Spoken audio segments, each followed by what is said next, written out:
La guerre que livrent les chauffeurs de taxi aux conducteurs d'UberX a pris une tournure assez particulière au cours des dernières heures à Montréal. On en parle avec Yves Poirier.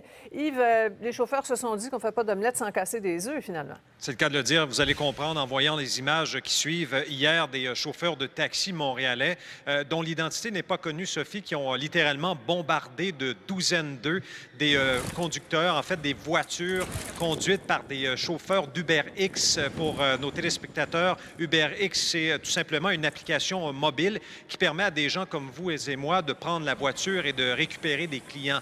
Bref, hier, on a senti que ces chauffeurs étaient piégés. Ils ont été, je le disais, bombardés de deux douzaines d'œufs par ces chauffeurs de taxi montréalais qui, on le sait, en ont assez de voir UberX dans les rues de Montréal. On parle de concurrence déloyale. Ce sont les mots employés par les chauffeurs de taxi. Cela dit, les conducteurs d'UberX, évidemment, ont pris la poudre d'escampette. Et je me trouve à l'Hôtel de Ville de Montréal, Sophie, parce qu'il y avait un événement tantôt, on a lancé la semaine italienne montréalaise, mais le ministre des Transports et également le ministre de la Région de Montréal, Robert Poetti, était présent sur place. Je l'ai fait réagir, il a vu ces images et voici ce qu'il avait à dire à ce sujet. Bien, écoutez, dans un premier temps, je pense que ce genre de gestes-là sont disgracieux.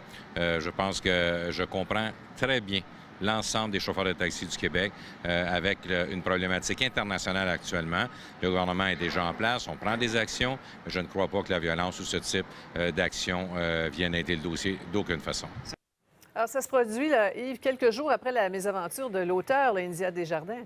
Je présentais un reportage dimanche sur nos ondes. L'auteur jeunesse à succès, India Desjardins, et Marianne Verville, comédienne québécoise, qui sont montées à bord d'une voiture conduite par un chauffeur d'Uber. Et ce dernier s'est mis à les insulter. Il leur a même demandé de quitter la voiture. D'ailleurs, la jeune auteure québécoise, India Desjardins, a publié cette mésaventure sur sa page Facebook. Alors voilà, Sophie, pour ces informations.